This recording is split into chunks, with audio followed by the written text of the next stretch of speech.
ಇವತ್ತು ಕಾರ್ಮಿಕ ಸಚಿವರಾಗಿರುವಂತಹ ಸಂತೋಷ್ ಲಾಡ್ ಅವರ 50ನೇ ವರ್ಷದ ಜನ್ಮ ದಿನಾಚರಣೆಯನ್ನು ವಿಶೇಷವಾಗಿ ಸಮಾಜಮುಖಿ ಕಾರ್ಯಗಳ ಮೂಲಕ ಇವರ ಅಭಿಮಾನಿಗಳು ಕೂಡ ಎಲ್ಲ ಆಚರಣೆ ಮಾಡ್ತಾ ಇದ್ದಾರೆ. ಇದಕ್ಕೆ ಸಂಬಂಧಪಟ್ಟಂತೆ ಮಾತನಾಡೋದಕ್ಕೆ ನಮ್ಮೊಂದಿಗೆ ಸಂತೋಷ್ ಲಾಡ್ ಅವರು ಇದ್ದಾರೆ. ಅವರನ್ನೇ ಮಾತನಾಡ್ಸೋಣ. ಸರ್, ಮೊದಲು ತಮಗೆ ಜನ್ಮದಿನದ ಶುಭಾಶಯಗಳು. ವಿಶೇಷವಾಗಿ 50ನೇ ವರ್ಷಕ್ಕೆ ಕಾಲಿಡ್ತಾ ಇದ್ದಾರೆ. ಇವಾಗ ಈ ಸಂದರ್ಭದಲ್ಲಿ ತಮ್ಮ ಅಭಿಮಾನಿಗಳೆಲ್ಲ ಸಮಾಜಮುಖಿ ಕಾರ್ಯದ ಮೂಲಕ, ಯಾವಾಗ ನೀವು ಸಮಾಜಕ್ಕಾಗಿ ತೊಡೆಯವರು, ಸಮಾಜಮುಖಿ ಕಾರ್ಯದ ಮೂಲಕ ನಿಮ್ಮ ಜನ್ಮ ದಿನಾಚರಣೆ ಯಾವ ರೀತಿ ಅನಿಸ್ತದೆ? ಖುಷಿ ಅನಿಸ್ತದೆ. ಇದೇ ತರ ನನ್ನ ಸಾರ್ವಜನಿಕ ಜೀವನದಲ್ಲಿ ಮೊದಲಿಂದ ಕೂಡ ಇದೇ ರೀತಿಯಾದಂಥ ನಾನು ಕೆಲಸಗಳನ್ನ ಮಾಡ್ತಾ ಬಂದಿದ್ದೀನಿ. ಇವತ್ತು ನಮ್ಮ ಅಭಿಮಾನಿಗಳು ಆ ಥರ ಮಾಡ್ತಾ ಇದ್ದಾರೆ, ಭಾಳ ಖುಷಿ ಆಗ್ತದೆ ಅಂತ ಈ ಸಂದರ್ಭಕ್ಕೆ ಹೇಳಕ್ಕೆ ಬಯಸ್ತೀನಿ. ಸರ್, ವಿಶೇಷವಾಗಿ ಅಂದ್ರೆ ಕಾರ್ಮಿಕ ಇಲಾಖೆಯಲ್ಲಿ ತಾವು ಮಾಡಿರುವಂಥ ಅಮೂಲಾಗ್ರ ಬದಲಾವಣೆಗಳು ಅಂದ್ರೆ ಯಾರಿಗೂ ಕೂಡ ಇಷ್ಟು ವರ್ಷಗಳಲ್ಲಿ ಕಲ್ಪನೆನೇ ಬಂದಿರಲಿಲ್ಲ. ಅಂದ್ರೆ ಅಸಂಘಟಿತ ವಲಯದಲ್ಲಿ ಅಸಂಘಟಿತವಾಗಿರುವಂಥ ಸಾಕಷ್ಟು ಕೆಳಮಟ್ಟದ ಕಾರ್ಮಿಕರಿದ್ರು. ಅವ್ರಿಗೆಲ್ಲರಿಗೂ ಕೂಡ ಸೌಲಭ್ಯ ಕೊಡೋದ್ರಲ್ಲಿ ಯಾವ ರೀತಿ ಇದು ನಿಮಗೆ ಬಂತು ಅನ್ಸುತ್ತೆ? ಇದು ಅತ್ಯಂತ ಖುಷಿ ಇದೆ ನನಗೆ, ಯಾಕಂದರೆ ಎರಡೇ ಬಾರಿ ಈ ಖಾತೆ ಮಾನ್ಯ ಮುಖ್ಯಮಂತ್ರಿಯವರು ನನಗೆ ಜವಾಬ್ದಾರಿ ವಹಿಸಿದ್ದಾರೆ. ಸೊ ಹಂಗಾಗಿ ನನಗೆ ಭಾಳ ಖುಷಿ ತರ್ತಕ್ಕಂಥ ಕೆಲಸಗಳನ್ನ ಮಾಡ್ತಾ ಇದ್ದೀನಿ. ಇನ್ನು ಭಾಳಷ್ಟು ಮಾಡೋವಿದೆ, ಆದರೆ ಪ್ರಮುಖವಾಗಿ ಇವತ್ತು ತೃಪ್ತಿ ತಂದಿದೆ ಅಂತ ಕೆಲಸ ಮಾಡಿದೆ ಅಂತ ಈ ಸಂದರ್ಭಕ್ಕೆ ಹೇಳಕ್ಕೆ ಬಯಸ್ತೇನೆ. ಸರ್, ಈಗ ನಾಯಕರಾದವರು ಸಾಕಷ್ಟು ಜನ ಏನಂತಂದ್ರೆ ಲೀಡರ್ಶಿಪ್ ಬಂದ ತಕ್ಷಣ ಅಂದ್ರೆ ಸಹಜವಾಗಿ ಸರಳತೆಯಿಂದ ಇರೋದಿಲ್ಲ. ನೀವು ವಾರನಲ್ಲೂ ಸುತ್ತಾಡ್ತೀರ, ಇಲ್ಲಿ ಬೀದಿಯಲ್ಲಿ ಹೇಳ್ತಿರೋ ಪಕ್ಕದಲ್ಲಿ ಕೂತವ್ರಿಗೆಲ್ಲ ಮತ್ತು ಈ ರೀತಿ ತಮಗೆ ಯಾವ ಅದು ಹೆಂಗೆ ಬರುತ್ತೆ ಅಂತ ಅಂದ್ರೆ ವೇದಿಕೆ ಮೇಲೆ ಕುಳಿತಾಗ ನೀವು ದುಃಖ ಬಂದಾಗ ತಡ್ಕೊಳ್ಳೋದೇ ಇಲ್ಲ, ಕಣ್ಣೀರು ಹಾಕೇ ಬಿಡ್ತೀರಾ. ಎಷ್ಟೋ ಜನ ನಾಯಕರು ವೇದಿಕೆ ಮೇಲೆ ಕೂತ ನಾವು ಕಣ್ಣೀರು ಹಾಕ್ಬಾರ್ದು, ಗಂಭೀರತೆಯಿಂದ ಇರಬೇಕಂತಾರೆ. ಆ ಗಂಭೀರತೆನ ಎಲ್ಲ ಬಿಟ್ಟು ನೀವು ಭಾವುಕ ಆಗಿಬಿಡ್ತೀರಿ ಏಕಾಗಿ. ಅದು ಯಾಕೆ ಬಂತಂತ? ಭಾಳ ಜನ ಹಂಗೆ ಇರ್ತಾರೆ, ನಾನು ಒಬ್ಬನೇ ಅಲ್ಲ, ಭಾಳ ಜನ ನಾಯಕರು ಹಿಂಗಿದ್ದಾರೆ. ಸೊ ಎಮೋಷ್ನಲ್ ಆಗ್ತಕ್ಕಂಥದ್ದು ಸಹಜ, ಯಾವುದೇ ಮನುಷ್ಯನಿಗೆ ಎಮೋಷನ್ ಅಂತಕ್ಕಂಥದ್ದು ಸಹಜ ಇದೆ. ಕೆಲವು ಸಂದರ್ಭದಲ್ಲಿ ಎಮೋಷನ್ ಆಗ್ತೀವಿ, ಏನೇ ಇದ್ದರೂ ಒಂದು ನ್ಯಾಚುರಲ್ ಆಗಿ ಬರ್ತಕ್ಕಂಥ ಇನ್ಸಿಡೆಂಟ್ಸ್ಗಳು ಇವೆಲ್ಲ. ಸೊ ಹಂಗಾಗಿ ನನ್ನ ಲೈಫ್ನಲ್ಲಿ ನಾನು ಇದೇ ರೀತಿ ಸಿಂಪ್ಲಿಸಿಟಿನ ಫಾಲೋ ಮಾಡಿದ್ದೀನಿ. ನಾನು ಕಾಣ್ಲಿಕ್ಕೆ ಸ್ವಲ್ಪ ಭಾಳ ಫ್ಯಾಷನಬಲ್ ಡ್ರೆಸ್ ಹಾಕಿದ್ರು ಕೂಡ, but always I followed simplicity and my heart ಅಂತ ಈ ಸಂದರ್ಭಕ್ಕೆ ಹೇಳಕ್ಕೆ ಬಯಸ್ತೀನಿ.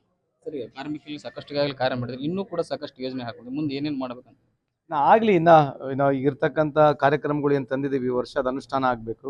ಅದಾದಮೇಲೆ ನಮ್ಮದು ಇಡೀ ಭಾರತ ದೇಶದಲ್ಲಿ ಒಂದು ಲೇಬರ್ ಕಾನ್ಕ್ಲೇವ್ ಆಗಬೇಕು ನಮ್ಮ ಕರ್ನಾಟಕದಲ್ಲಿ ಅಂಥೇಳಿ ಸನ್ಮಾನ್ಯ ಮುಖ್ಯಮಂತ್ರಿಯವರ ಟೈಮನ್ನು ತೊಗೊಂಡು ಅವರ ಒಪ್ಪಣೆಯನ್ನು ಪಡೆದು ಒಂದು ಇಡೀ ಈ ನಮ್ಮ ಏನು ಕೆಲಸ ಮಾಡ್ತಕ್ಕಂಥ ವರ್ಗಗಳಿದ್ದಾವೆ, ಕೈಗೆ ಕೆಲಸ ಮಾಡ್ತಕ್ಕಂಥ ವರ್ಗಗಳ ಜನರೇನಿದ್ದಾರೆ ಈ ದೇಶದಲ್ಲಿ, ಈ ರಾಜ್ಯದಲ್ಲಿ ವಿಶೇಷವಾಗಿ, ಅವ್ರ ಪರವಾಗಿ ಒಂದಿನ ಸಂಪೂರ್ಣವಾಗಿ ಕಾನ್ಕ್ಲೇವ್ ಆಗಬೇಕಂತಕ್ಕಂಥದ್ದು ಒಂದು ಯೋಚನೆ ಇದೆ. ಮಾನ್ಯ ಮುಖ್ಯಮಂತ್ರಿಯವರ ಮಾರ್ಗದರ್ಶನ ತೊಗೊಂಡು ಮುಂದೆ ಮಾಡ್ತೀವಿ. ಇದಿಷ್ಟು ಅಂತಂದ್ರೆ ಸಂತೋಷ್ ಲಾಡ್ ಅವರ ಮಾತುಗಳು. ಡಿ.ವಿ. ಕಮ್ಮ, ರಿಪಬ್ಲಿಕ್ ಕನ್ನಡ, ಧಾರವಾಡ. ಇವತ್ತು ಕಾರ್ಮಿಕ ಸಚಿವರಾಗಿರುವಂತಹ ಸಂತೋಷ್ ಲಾಡ್ ಅವರ 50ನೇ ವರ್ಷದ ಜನ್ಮ ದಿನಾಚರಣೆಯನ್ನು ವಿಶೇಷವಾಗಿ ಸಮಾಜಮುಖಿ ಕಾರ್ಯಗಳ ಮೂಲಕ ಇವರ ಅಭಿಮಾನಿಗಳು ಕೂಡ ಎಲ್ಲ ಆಚರಣೆ ಮಾಡ್ತಾ ಇದ್ದಾರೆ. ಇದಕ್ಕೆ ಸಂಬಂಧಪಟ್ಟಂತೆ ಮಾತನಾಡೋದಕ್ಕೆ ನಮ್ಮೊಂದಿಗೆ ಸಂತೋಷ್ ಲಾಡ್ ಅವರು ಇದ್ದಾರೆ. ಅವರನ್ನೇ ಮಾತನಾಡ್ಸೋಣ. ಸರ್, ಮೊದಲು ತಮಗೆ ಜನ್ಮದಿನದ ಶುಭಾಶಯಗಳು. ವಿಶೇಷವಾಗಿ 50ನೇ ವರ್ಷಕ್ಕೆ ಕಾಲಿಡ್ತಾ ಇದ್ದಾರೆ. ಇವಾಗ ಈ ಸಂದರ್ಭದಲ್ಲಿ ತಮ್ಮ ಅಭಿಮಾನಿಗಳೆಲ್ಲ ಸಮಾಜಮುಖಿ ಕಾರ್ಯದ ಮೂಲಕ, ಯಾವಾಗ ನೀವು ಸಮಾಜಕ್ಕಾಗಿ ತೊಡೆಯವರು, ಸಮಾಜಮುಖಿ ಕಾರ್ಯದ ಮೂಲಕ ನಿಮ್ಮ ಜನ್ಮ ದಿನಾಚರಣೆ ಯಾವ ರೀತಿ ಅನಿಸ್ತದೆ? ಖುಷಿ ಅನಿಸ್ತದೆ. ಇದೇ ಥರ ನನ್ನ ಸಾರ್ವಜನಿಕ ಜೀವನದಲ್ಲಿ ಮೊದಲಿಂದ ಕೂಡ ಇದೇ ರೀತಿಯಾದಂಥ ನಾನು ಕೆಲಸಗಳನ್ನ ಮಾಡ್ತಾ ಬಂದಿದ್ದೀನಿ. ಇವತ್ತು ನಮ್ಮ ಅಭಿಮಾನಿಗಳು ಆ ಥರ ಮಾಡ್ತಾ ಇದ್ದಾರೆ, ಭಾಳ ಖುಷಿ ಆಗ್ತದೆ ಅಂತ ಈ ಸಂದರ್ಭಕ್ಕೆ ಹೇಳಕ್ಕೆ ಬಯಸ್ತೀನಿ. ಸರಿ, ವಿಶೇಷವಾಗಿ ಅಂದ್ರೆ ಕಾರ್ಮಿಕ ಇಲಾಖೆಯಲ್ಲಿ ತಾವು ಮಾಡಿರುವಂಥ ಅಮೂಲಾಗ್ರ ಬದಲಾವಣೆಗಳು ಅಂದ್ರೆ ಯಾರಿಗೂ ಕೂಡ ಇಷ್ಟು ವರ್ಷಗಳಲ್ಲಿ ಕಲ್ಪನೆನೇ ಬಂದಿರಲಿಲ್ಲ. ಅಂದ್ರೆ ಅಸಂಘಟಿತ ವಲಯದಲ್ಲಿ ಅಸಂಘಟಿತವಾಗಿರುವಂಥ ಸಾಕಷ್ಟು ಕೆಳಮಟ್ಟದ ಕಾರ್ಮಿಕರಿದ್ರು. ಅವ್ರಿಗೆಲ್ಲರಿಗೂ ಕೂಡ ಸೌಲಭ್ಯ ಕೊಡೋದ್ರಲ್ಲಿ ಯಾವ ರೀತಿ ಇದು ನಿಮಗೆ ಬಂತು ಅನ್ಸುತ್ತೆ? ಇದು ಅತ್ಯಂತ ಖುಷಿ ಇದೆ ನನಗೆ, ಯಾಕಂದರೆ ಎರಡೇ ಬಾರಿ ಈ ಖಾತೆ ಮಾನ್ಯ ಮುಖ್ಯಮಂತ್ರಿಯವರು ನನಗೆ ಜವಾಬ್ದಾರಿ ವಹಿಸಿದ್ದಾರೆ. ಸೊ ಹಂಗಾಗಿ ನನಗೆ ಭಾಳ ಖುಷಿ ತರ್ತಕ್ಕಂಥ ಕೆಲಸಗಳನ್ನ ಮಾಡ್ತಾ ಇದ್ದೀನಿ. ಇನ್ನು ಭಾಳಷ್ಟು ಮಾಡೋವಿದೆ, ಆದರೆ ಪ್ರಮುಖವಾಗಿ ಇವತ್ತು ತೃಪ್ತಿ ತಂದಿದೆ ಅಂತ ಕೆಲಸ ಮಾಡಿದೆ ಅಂತ ಈ ಸಂದರ್ಭಕ್ಕೆ ಹೇಳಕ್ಕೆ ಬಯಸ್ತೇನೆ. ಸರ್, ಈಗ ನಾಯಕರಾದವರು ಸಾಕಷ್ಟು ಜನ ಏನಂತಂದ್ರೆ ಲೀಡರ್ಶಿಪ್ ಬಂದ ತಕ್ಷಣ ಅಂದ್ರೆ ಸಹಜವಾಗಿ ಸರಳತೆಯಿಂದ ಇರೋದಿಲ್ಲ. ನೀವು ವಾರನಲ್ಲೂ ಸುತ್ತಾಡ್ತೀರ, ಇಲ್ಲಿ ಬೀದಿಯಲ್ಲಿ ಹೇಳ್ತಿರೋ ಪಕ್ಕದಲ್ಲಿ ಕೂತವ್ರಿಗೆಲ್ಲ ಮತ್ತು ಈ ರೀತಿ ತಮಗೆ ಯಾವ ಅದು ಹೆಂಗೆ ಬರುತ್ತೆ ಅಂತ ಅಂದ್ರೆ ವೇದಿಕೆ ಮೇಲೆ ಕುಳಿತಾಗ ನೀವು ದುಃಖ ಬಂದಾಗ ತಡ್ಕೊಳ್ಳೋದೇ ಇಲ್ಲ, ಕಣ್ಣೀರು ಹಾಕೇ ಬಿಡ್ತೀರಾ. ಎಷ್ಟೋ ಜನ ನಾಯಕರು ವೇದಿಕೆ ಮೇಲೆ ಕೂತ ನಾವು ಕಣ್ಣೀರು ಹಾಕ್ಬಾರ್ದು, ಗಂಭೀರತೆಯಿಂದ ಇರಬೇಕಂತಾರೆ. ಆ ಗಂಭೀರತೆನ ಎಲ್ಲ ಬಿಟ್ಟು ನೀವು ಭಾವುಕ ಆಗಿಬಿಡ್ತೀರಿ ಏಕಾಗಿ. ಅದು ಯಾಕೆ ಬಂತಂತ? ಭಾಳ ಜನ ಹಂಗೆ ಇರ್ತಾರೆ, ನಾನು ಒಬ್ಬನೇ ಅಲ್ಲ, ಭಾಳ ಜನ ನಾಯಕರು ಹಿಂಗಿದ್ದಾರೆ. ಸೊ ಎಮೋಷ್ನಲ್ ಆಗ್ತಕ್ಕಂಥದ್ದು ಸಹಜ, ಯಾವುದೇ ಮನುಷ್ಯನಿಗೆ ಎಮೋಷನ್ ಅಂತಕ್ಕಂಥದ್ದು ಸಹಜ ಇದೆ. ಕೆಲವು ಸಂದರ್ಭದಲ್ಲಿ ಎಮೋಷನ್ ಆಗ್ತೀವಿ, ಏನೇ ಇದ್ದರೂ ಒಂದು ನ್ಯಾಚುರಲ್ ಆಗಿ ಬರ್ತಕ್ಕಂಥ ಇನ್ಸಿಡೆಂಟ್ಸ್ಗಳು ಇವೆಲ್ಲ. ಸೊ ಹಂಗಾಗಿ ನನ್ನ ಲೈಫ್ನಲ್ಲಿ ನಾನು ಇದೇ ರೀತಿ ಸಿಂಪ್ಲಿಸಿಟಿನ ಫಾಲೋ ಮಾಡಿದ್ದೀನಿ. ನಾನು ಕಾಣ್ಲಿಕ್ಕೆ ಸ್ವಲ್ಪ ಭಾಳ ಫ್ಯಾಷನಬಲ್ ಡ್ರೆಸ್ ಹಾಕಿದ್ರು ಕೂಡ, but always I followed simplicity and my heart ಅಂತ ಈ ಸಂದರ್ಭಕ್ಕೆ ಹೇಳಕ್ಕೆ ಬಯಸ್ತೀನಿ. ಸರಿ, ಕಾರ್ಮಿಕರಲ್ಲಿ ಸಾಕಷ್ಟು ಕಾರ್ಯ ಮಾಡಿದ್ರೆ ಇನ್ನೂ ಕೂಡ ಸಾಕಷ್ಟು ಯೋಜನೆ ಹಾಕೋದು, ಮುಂದೆ ಏನೇನು ಮಾಡ್ಬೇಕಂತ? ಆಗಲಿ ಇನ್ನು ಇರ್ತಕ್ಕಂಥ ಕಾರ್ಯಕ್ರಮಗಳು ಏನು ತಂದಿದ್ದೀವಿ ಈ ವರ್ಷ, ಅದು ಅನುಷ್ಠಾನ ಆಗಬೇಕು. ಅದಾದಮೇಲೆ ನಮ್ಮದು ಇಡೀ ಭಾರತ ದೇಶದಲ್ಲಿ ಒಂದು ಲೇಬರ್ ಕಾನ್ಕ್ಲೇವ್ ಆಗಬೇಕು ನಮ್ಮ ಕರ್ನಾಟಕದಲ್ಲಿ ಅಂಥೇಳಿ ಸನ್ಮಾನ್ಯ ಮುಖ್ಯಮಂತ್ರಿಯವರ ಟೈಮನ್ನು ತೊಗೊಂಡು ಅವರ ಒಪ್ಪಣೆಯನ್ನು ಪಡೆದು ಒಂದು ಇಡೀ ಈ ನಮ್ಮ ಏನು ಕೆಲಸ ಮಾಡ್ತಕ್ಕಂಥ ವರ್ಗಗಳಿದ್ದಾವೆ, ಕೈಗೆ ಕೆಲಸ ಮಾಡ್ತಕ್ಕಂಥ ವರ್ಗಗಳ ಜನರೇನಿದ್ದಾರೆ ಈ ದೇಶದಲ್ಲಿ, ಈ ರಾಜ್ಯದಲ್ಲಿ ವಿಶೇಷವಾಗಿ, ಅವ್ರ ಪರವಾಗಿ ಒಂದಿನ ಸಂಪೂರ್ಣವಾಗಿ ಕಾನ್ಕ್ಲೇವ್ ಆಗಬೇಕಂತಕ್ಕಂಥದ್ದು ಒಂದು ಯೋಚನೆ ಇದೆ. ಮಾನ್ಯ ಮುಖ್ಯಮಂತ್ರಿಯವರ ಮಾರ್ಗದರ್ಶನ ತಗೊಂಡು ಮುಂದೆ ಮಾಡ್ತೀವಿ. Thank you. ಇದಿಷ್ಟು ಅಂತಂದ್ರೆ ಸಂತೋಷ್ ಲಾಡ್ ಅವರ ಮಾತುಗಳು. ಡಿ.ವಿ. ಕಮ್ಮ, ರಿಪಬ್ಲಿಕ್ ಕನ್ನಡ, ಧಾರವಾಡ. ಇವತ್ತು ಕಾರ್ಮಿಕ ಸಚಿವರಾಗಿರುವಂತಹ ಸಂತೋಷ್ ಲಾಡ್ ಅವರ 50ನೇ ವರ್ಷದ ಜನ್ಮ ದಿನಾಚರಣೆ ವಿಶೇಷವಾಗಿ ಸಮಾಜಮುಖಿ ಕಾರ್ಯಗಳ ಮೂಲಕ ಇವರ ಅಭಿಮಾನಿಗಳು ಕೂಡ ಎಲ್ಲ ಆಚರಣೆ ಮಾಡ್ತಾ ಇದ್ದಾರೆ.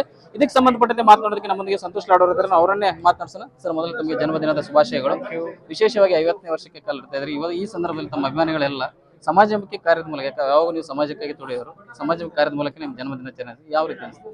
ಖುಷಿ ಅನಿಸ್ತದೆ. ಇದೇ ಥರ ನನ್ನ ಸಾರ್ವಜನಿಕ ಜೀವನದಲ್ಲಿ ಮೊದಲಿಂದ ಕೂಡ ಇದೇ ರೀತಿಯಾದಂಥ ನಾನು ಕೆಲಸಗಳನ್ನ ಮಾಡ್ತಾ ಬಂದಿದ್ದೀನಿ. ಇವತ್ತು ನಮ್ಮ ಅಭಿಮಾನಿಗಳು ಆ ಥರ ಮಾಡ್ತಾ ಇದ್ದಾರೆ, ಭಾಳ ಖುಷಿ ಆಗ್ತದೆ ಅಂತ ಈ ಸಂದರ್ಭಕ್ಕೆ ಹೇಳಕ್ಕೆ ಬಯಸ್ತೀನಿ. ಸರಿ, ವಿಶೇಷವಾಗಿ ಅಂದ್ರೆ ಕಾರ್ಮಿಕ ಇಲಾಖೆಯಲ್ಲಿ ತಾವು ಮಾಡಿರುವಂಥ ಅಮೂಲಾಗ್ರ ಬದಲಾವಣೆಗಳು ಅಂದ್ರೆ ಯಾರಿಗೂ ಕೂಡ ಇಷ್ಟು ವರ್ಷಗಳಲ್ಲಿ ಕಲ್ಪನೆನೇ ಬಂದಿರಲಿಲ್ಲ. ಅಂದ್ರೆ ಅಸಂಘಟಿತ ವಲಯದಲ್ಲಿ ಅಸಂಘಟಿತವಾಗಿರುವಂಥ ಸಾಕಷ್ಟು ಕೆಳಮಟ್ಟದ ಕಾರ್ಮಿಕರಿದ್ರು, ಅವ್ರಿಗೆಲ್ಲರಿಗೂ ಕೂಡ ಸೌಲಭ್ಯ ಕೊಡೋದ್ರಲ್ಲಿ ಯಾವ ರೀತಿ ಇದು ನಿಮಗೆ ಬಂತು ಅನ್ಸುತ್ತೆ? ಇದು ಅತ್ಯಂತ ಖುಷಿ ಇದೆ ನನಗೆ, ಯಾಕಂದರೆ ಎರಡೇ ಬಾರಿ ಈ ಖಾತೆ ಮಾನ್ಯ ಮುಖ್ಯಮಂತ್ರಿಯವರು ನನಗೆ ಜವಾಬ್ದಾರಿ ವಹಿಸಿದ್ದಾರೆ. ಸೊ ಹಂಗಾಗಿ ನನಗೆ ಭಾಳ ಖುಷಿ ತರ್ತಕ್ಕಂಥ ಕೆಲಸಗಳನ್ನ ಮಾಡ್ತಾ ಇದ್ದೀನಿ. ಇನ್ನು ಭಾಳಷ್ಟು ಮಾಡೋವಿದೆ, ಆದರೆ ಪ್ರಮುಖವಾಗಿ ಇವತ್ತು ತೃಪ್ತಿ ತಂದಿದೆ ಅಂತ ಕೆಲಸ ಮಾಡಿದೆ ಅಂತ ಈ ಸಂದರ್ಭಕ್ಕೆ ಹೇಳಕ್ಕೆ ಬಯಸ್ತೇನೆ. ಸರ್, ಈಗ ನಾಯಕರಾದವರು ಸಾಕಷ್ಟು ಜನ ಏನಂತಂದ್ರೆ ಲೀಡರ್ಶಿಪ್ ಬಂದ ತಕ್ಷಣ ಅಂದ್ರೆ ಸಹಜವಾಗಿ ಸರಳತೆಯಿಂದ ಇರೋದಿಲ್ಲ. ನೀವು ಹೊರನಲ್ಲೂ ಸುತ್ತಾಡ್ತೀರಾ, ಇಲ್ಲಿ ಬೀದಿಯಲ್ಲಿ ಹೇಳ್ತಿರೋ ಪಕ್ಕದಲ್ಲಿ ಕೂತವ್ರಿಗೆಲ್ಲ ಮತ್ತು ಈ ರೀತಿ ತಮಗೆ ಯಾವ ಅದು ಹೆಂಗೆ ಬರುತ್ತೆ ಅಂತ ಅಂದ್ರೆ ವೇದಿಕೆ ಮೇಲೆ ಕುಳಿತಾಗ ನೀವು ದುಃಖ ಅದು ಬಂದಾಗ ತಡ್ಕೊಳ್ಳೋದೇ ಇಲ್ಲ, ಕಣ್ಣೀರು ಹಾಕೇ ಬಿಡ್ತೀರಾ. ಎಷ್ಟೋ ಜನ ನಾಯಕರು ವೇದಿಕೆ ಮೇಲೆ ಕೂತ ನಾವು ಕಣ್ಣೀರು ಹಾಕ್ಬಿಡ್ದು, ಗಂಭೀರತೆಯಿಂದ ಇರಬೇಕಂತಾರೆ, ಆ ಗಂಭೀರತೆನ ಎಲ್ಲ ಬಿಟ್ಟು ನೀವು ಭಾವುಕ ಆಗಿಬಿಡ್ತೀರಿ ಏಕಾಗಿ. ಅದು ಯಾಕೆ ಬಂತಂತ? ಭಾಳ ಜನ ಹಂಗೆ ಇರ್ತಾರೆ, ನಾನು ಒಬ್ಬನೇ ಅಲ್ಲ, ಭಾಳ ಜನ ನಾಯಕರು ಹಿಂಗಿದ್ದಾರೆ. ಸೊ ಎಮೋಷ್ನಲ್ ಆಗ್ತಕ್ಕಂಥದ್ದು ಸಹಜ, ಯಾವುದೇ ಮನುಷ್ಯನಿಗೆ ಎಮೋಷನ್ ಅಂತಕ್ಕಂಥದ್ದು ಸಹಜ ಇದೆ. ಕೆಲವು ಸಂದರ್ಭದಲ್ಲಿ ಎಮೋಷನ್ ಆಗ್ತೀವಿ, ಏನೇ ಇದ್ದರೂ ಒಂದು ನ್ಯಾಚುರಲ್ ಆಗಿ ಬರ್ತಕ್ಕಂಥ ಇನ್ಸಿಡೆಂಟ್ಸ್ಗಳು ಇವೆಲ್ಲ. ಸೊ ಹಂಗಾಗಿ ನನ್ನ ಲೈಫ್ನಲ್ಲಿ ನಾನು ಇದೇ ರೀತಿ ಸಿಂಪ್ಲಿಸಿಟಿನ ಫಾಲೋ ಮಾಡಿದ್ದೀನಿ. ನಾನು ಕಾಣ್ಲಿಕ್ಕೆ ಸ್ವಲ್ಪ ಭಾಳ ಫ್ಯಾಷನಬಲ್ ಡ್ರೆಸ್ ಹಾಕಿದ್ರು ಕೂಡ, but always I followed simplicity and my heart ಅಂತ ಈ ಸಂದರ್ಭ ಕೇಳಕ್ಕೆ ಬಯಸ್ತೀನಿ. ಸರಿ, ಕಾರ್ಮಿಕರಲ್ಲಿ ಸಾಕಷ್ಟು ಈಗಾಗಲೇ ಕಾರ್ಯ ಮಾಡಿದ್ರೆ ಇನ್ನೂ ಕೂಡ ಸಾಕಷ್ಟು ಯೋಜನೆ ಹಾಕೊಂಡು ಮುಂದೆ ಏನೇನು ಮಾಡ್ಬೇಕಂತ? ಆಗಲಿ ಇನ್ನು ಈಗಿರ್ತಕ್ಕಂಥ ಕಾರ್ಯಕ್ರಮಗಳು ಏನು ತಂದಿದ್ದೀವಿ, ಈ ವರ್ಷ ಅದು ಅನುಷ್ಠಾನ ಆಗಬೇಕು. ಅದಾದಮೇಲೆ ನಮ್ಮದು ಇಡೀ ಭಾರತ ದೇಶದಲ್ಲಿ ಒಂದು ಲೇಬರ್ ಕಾನ್ಕ್ಲೇವ್ ಆಗಬೇಕು ನಮ್ಮ ಕರ್ನಾಟಕದಲ್ಲಿ ಅಂತ ಹೇಳಿ ಸನ್ಮಾನ್ಯ ಮುಖ್ಯಮಂತ್ರಿಯವರ ಟೈಮನ್ನು ತೊಗೊಂಡು ಅವ್ರ ಒಪ್ಪಣೆಯನ್ನು ಪಡೆದು ಒಂದು ಇಡೀ ಈ ನಮ್ಮ ಏನು ಕೆಲಸ ಮಾಡ್ತಕ್ಕಂಥ ವರ್ಗಗಳಿದ್ದಾವೆ, ಕೈಗೆ ಕೆಲಸ ಮಾಡ್ತಕ್ಕಂಥ ವರ್ಗಗಳ ಜನರೇನಿದ್ದಾರೆ ಈ ದೇಶದಲ್ಲಿ, ಈ ರಾಜ್ಯದಲ್ಲಿ ವಿಶೇಷವಾಗಿ, ಅವ್ರ ಪರವಾಗಿ ಒಂದಿನ ಸಂಪೂರ್ಣವಾಗಿ ಕಾನ್ಕ್ಲೇವ್ ಆಗಬೇಕಂತಕ್ಕಂಥದ್ದು ಒಂದು ಯೋಚನೆ ಇದೆ. ಮಾನ್ಯ ಮುಖ್ಯಮಂತ್ರಿಯವರ ಮಾರ್ಗದರ್ಶನ ತಗೊಂಡು ಮುಂದೆ ಮಾಡ್ತೀವಿ. Thank you. ಇದಿಷ್ಟು ಅಂತಂದ್ರೆ ಸಂತೋಷ್ ಲಾಡ್ ಅವರ ಮಾತುಗಳು. ಡಿ.ವಿ. ಕಮ್ಮ, ರಿಪಬ್ಲಿಕ್ ಕನ್ನಡ, ಧಾರವಾಡ. ಇವತ್ತು ಕಾರ್ಮಿಕ ಸಚಿವರಾಗಿರುವಂತಹ ಸಂತೋಷ್ ಲಾಡ್ ಅವರ 50ನೇ ವರ್ಷದ ಜನ್ಮ ದಿನಾಚರಣೆ ವಿಶೇಷವಾಗಿ ಸಮಾಜಮುಖಿ ಕಾರ್ಯಗಳ ಮೂಲಕ ಇವರ ಅಭಿಮಾನಿಗಳು ಕೂಡ ಎಲ್ಲ ಆಚರಣೆ ಮಾಡ್ತಾ ಇದ್ದಾರೆ. ಇದಕ್ಕೆ ಸಂಬಂಧಪಟ್ಟಂತೆ ಮಾತನಾಡೋದಕ್ಕೆ ನಮ್ಮೊಂದಿಗೆ ಸಂತೋಷ್ ಲಾಡ್ ಅವರು ಇದ್ದಾರೆ. ಅವರನ್ನೇ ಮಾತನಾಡ್ಸೋಣ. ಸರ್, ಮೊದಲು ತಮಗೆ ಜನ್ಮದಿನದ ಶುಭಾಶಯಗಳು. ವಿಶೇಷವಾಗಿ 50ನೇ ವರ್ಷಕ್ಕೆ ಕಾಲಿಡ್ತಾ ಇದ್ದಾರೆ. ಇವಾಗ ಈ ಸಂದರ್ಭದಲ್ಲಿ ತಮ್ಮ ಅಭಿಮಾನಿಗಳೆಲ್ಲ ಸಮಾಜಮುಖಿ ಕಾರ್ಯದ ಮೂಲಕ, ಯಾವಾಗ ನೀವು ಸಮಾಜಕ್ಕಾಗಿ ತೊಡೆಯೋರು, ಸಮಾಜಮುಖಿ ಕಾರ್ಯದ ಮೂಲಕ ನಿಮ್ಮ ಜನ್ಮದಿನಾಚರಣೆ ಯಾವ ರೀತಿ ಅನಿಸ್ತದೆ? ಖುಷಿ ಅನಿಸ್ತದೆ. ಇದೇ ಥರ ನನ್ನ ಸಾರ್ವಜನಿಕ ಜೀವನದಲ್ಲಿ ಮೊದಲಿಂದ ಕೂಡ ಇದೇ ರೀತಿಯಾದಂಥ ನಾನು ಕೆಲಸಗಳನ್ನ ಮಾಡ್ತಾ ಬಂದಿದ್ದೀನಿ. ಇವತ್ತು ನಮ್ಮ ಅಭಿಮಾನಿಗಳು ಆ ಥರ ಮಾಡ್ತಾ ಇದ್ದಾರೆ, ಭಾಳ ಖುಷಿ ಆಗ್ತದೆ ಅಂತ ಈ ಸಂದರ್ಭಕ್ಕೆ ಹೇಳಕ್ಕೆ ಬಯಸ್ತೀನಿ. ಸರಿ, ವಿಶೇಷವಾಗಿ ಅಂದ್ರೆ ಕಾರ್ಮಿಕ ಇಲಾಖೆಯಲ್ಲಿ ತಾವು ಮಾಡಿರುವಂಥ ಅಮೂಲಾಗ್ರ ಬದಲಾವಣೆಗಳು ಅಂದ್ರೆ ಯಾರಿಗೂ ಕೂಡ ಇಷ್ಟು ವರ್ಷಗಳಲ್ಲಿ ಕಲ್ಪನೆನೇ ಬಂದಿರಲಿಲ್ಲ. ಅಂದ್ರೆ ಅಸಂಘಟಿತ ವಲಯದಲ್ಲಿ ಅಸಂಘಟಿತವಾಗಿರುವಂಥ ಸಾಕಷ್ಟು ಕೆಳಮಟ್ಟದ ಕಾರ್ಮಿಕರಿದ್ರು, ಅವ್ರಿಗೆಲ್ಲರಿಗೂ ಕೂಡ ಸೌಲಭ್ಯ ಕೊಡೋದ್ರಲ್ಲಿ ಯಾವ ರೀತಿ ಇದು ನಿಮಗೆ ಬಂತು ಅನ್ಸುತ್ತೆ? ಇದು ಅತ್ಯಂತ ಖುಷಿ ಇದೆ ನನಗೆ, ಯಾಕಂದರೆ ಎರಡೇ ಬಾರಿ ಈ ಖಾತೆ ಮಾನ್ಯ ಮುಖ್ಯಮಂತ್ರಿಯವರು ನನಗೆ ಜವಾಬ್ದಾರಿ ವಹಿಸಿದ್ದಾರೆ. ಸೊ ಹಂಗಾಗಿ ನನಗೆ ಭಾಳ ಖುಷಿ ತರ್ತಕ್ಕಂಥ ಕೆಲಸಗಳನ್ನ ಮಾಡ್ತಾ ಇದ್ದೀನಿ. ಇನ್ನು ಭಾಳಷ್ಟು ಮಾಡೋವಿದೆ, ಆದರೆ ಪ್ರಮುಖವಾಗಿ ಇವತ್ತು ತೃಪ್ತಿ ತಂದಿದೆ ಅಂತ ಕೆಲಸ ಮಾಡಿದೆ ಅಂತ ಈ ಸಂದರ್ಭ ಕೇಳಕ್ಕೆ ಬಯಸ್ತೇನೆ. ಸರ್, ಈಗ ನಾಯಕರಾದವರು ಸಾಕಷ್ಟು ಜನ ಏನಂತಂದ್ರೆ ಲೀಡರ್ಶಿಪ್ ಬಂದ ತಕ್ಷಣ ಅಂದ್ರೆ ಸಹಜವಾಗಿ ಸರಳತೆಯಿಂದ ಇರೋದಿಲ್ಲ. ನೀವು ಹೊರನಲ್ಲೂ ಸುತ್ತಾಡ್ತೀರಾ, ಇಲ್ಲಿ ಬೀದಿಯಲ್ಲಿ ಹೇಳ್ತಿರೋ ಪಕ್ಕದಲ್ಲಿ ಕೂತವ್ರಿಗೆಲ್ಲ ಮತ್ತು ಈ ರೀತಿ ತಮಗೆ ಯಾವ ಅದು ಹೆಂಗೆ ಬರುತ್ತೆ ಅಂತ ಅಂದ್ರೆ ವೇದಿಕೆ ಮೇಲೆ ಕುಳಿತಾಗ ನೀವು ದುಃಖ ಅದು ಬಂದಾಗ ತಡ್ಕೊಳ್ಳೋದೇ ಇಲ್ಲ, ಕಣ್ಣೀರು ಹಾಕೇ ಬಿಡ್ತೀರಾ. ಎಷ್ಟೋ ಜನ ನಾಯಕರು ವೇದಿಕೆ ಮೇಲೆ ಕೂತ ನಾವು ಕಣ್ಣೀರು ಹಾಕ್ಬಿಡ್ದು, ಗಂಭೀರತೆಯಿಂದ ಇರಬೇಕಂತಾರೆ, ಆ ಗಂಭೀರತೆನ ಎಲ್ಲ ಬಿಟ್ಟು ನೀವು ಭಾವುಕ ಆಗಿಬಿಡ್ತೀರಿ ಏಕಾಗಿ. ಅದು ಯಾಕೆ ಬಂತಂತ? ಭಾಳ ಜನ ಹಂಗೆ ಇರ್ತಾರೆ, ನಾನು ಒಬ್ಬನೇ ಅಲ್ಲ, ಭಾಳ ಜನ ನಾಯಕರು ಹಿಂಗಿದ್ದಾರೆ. ಸೊ ಎಮೋಷ್ನಲ್ ಆಗ್ತಕ್ಕಂಥದ್ದು ಸಹಜ, ಯಾವುದೇ ಮನುಷ್ಯನಿಗೆ ಎಮೋಷನ್ ಅಂತಕ್ಕಂಥದ್ದು ಸಹಜ ಇದೆ. ಕೆಲವು ಸಂದರ್ಭದಲ್ಲಿ ಎಮೋಷನ್ ಆಗ್ತೀವಿ, ಏನೇ ಇದ್ದರೂ ಒಂದು ನ್ಯಾಚುರಲ್ ಆಗಿ ಬರ್ತಕ್ಕಂಥ ಇನ್ಸಿಡೆಂಟ್ಸ್ಗಳು ಇವೆಲ್ಲ. ಸೊ ಹಂಗಾಗಿ ನನ್ನ ಲೈಫ್ನಲ್ಲಿ ನಾನು ಇದೇ ರೀತಿ ಸಿಂಪ್ಲಿಸಿಟಿನ ಫಾಲೋ ಮಾಡಿದ್ದೀನಿ. ನಾನು ಕಾಣ್ಲಿಕ್ಕೆ ಸ್ವಲ್ಪ ಭಾಳ ಫ್ಯಾಷನಬಲ್ ಡ್ರೆಸ್ ಹಾಕಿದ್ರು ಕೂಡ, but always I followed simplicity and my heart ಅಂತ ಈ ಸಂದರ್ಭ ಕೇಳಕ್ಕೆ ಬಯಸ್ತೀನಿ. ಸರಿ, ಕಾರ್ಮಿಕರಲ್ಲಿ ಸಾಕಷ್ಟು ಈಗಾಗಲೇ ಕಾರ್ಯ ಮಾಡಿದ್ರೆ ಇನ್ನೂ ಕೂಡ ಸಾಕಷ್ಟು ಯೋಜನೆ ಹಾಕೊಂಡು ಮುಂದೆ ಏನೇನು ಮಾಡ್ಬೇಕಂತ? ಆಗಲಿ ಇನ್ನು ಈಗಿರ್ತಕ್ಕಂಥ ಕಾರ್ಯಕ್ರಮಗಳು ಏನು ತಂದಿದ್ದೀವಿ, ಈ ವರ್ಷ ಅದು ಅನುಷ್ಠಾನ ಆಗಬೇಕು. ಅದಾದಮೇಲೆ ನಮ್ಮದು ಇಡೀ ಭಾರತ ದೇಶದಲ್ಲಿ ಒಂದು ಲೇಬರ್ ಕಾನ್ಕ್ಲೇವ್ ಆಗಬೇಕು ನಮ್ಮ ಕರ್ನಾಟಕದಲ್ಲಿ ಅಂತ ಹೇಳಿ ಸನ್ಮಾನ್ಯ ಮುಖ್ಯಮಂತ್ರಿಯವರ ಟೈಮನ್ನು ತೊಗೊಂಡು ಅವ್ರ ಒಪ್ಪಣೆಯನ್ನು ಪಡೆದು ಒಂದು ಇಡೀ ಈ ನಮ್ಮ ಏನು ಕೆಲಸ ಮಾಡ್ತಕ್ಕಂಥ ವರ್ಗಗಳಿದ್ದಾವೆ, ಕೈಗೆ ಕೆಲಸ ಮಾಡ್ತಕ್ಕಂಥ ವರ್ಗಗಳ ಜನರೇನಿದ್ದಾರೆ ಈ ದೇಶದಲ್ಲಿ, ಈ ರಾಜ್ಯದಲ್ಲಿ ವಿಶೇಷವಾಗಿ ಅವ್ರ ಪರವಾಗಿ ಒಂದಿನ ಸಂಪೂರ್ಣವಾಗಿ ಕಾನ್ಕ್ಲೇವ್ ಆಗಬೇಕಂತಕ್ಕಂಥದ್ದು ಒಂದು ಯೋಚನೆ ಇದೆ. ಮಾನ್ಯ ಮುಖ್ಯಮಂತ್ರಿಯವರ ಮಾರ್ಗದರ್ಶನ ತಗೊಂಡು ಮುಂದೆ ಮಾಡ್ತೀವಿ. ಇದಿಷ್ಟು ಅಂತಂದ್ರೆ ಸಂತೋಷ್ ಲಾಡ್ ಅವರ ಮಾತುಗಳು. D V Kammar, Republic Kannada, Dharwad.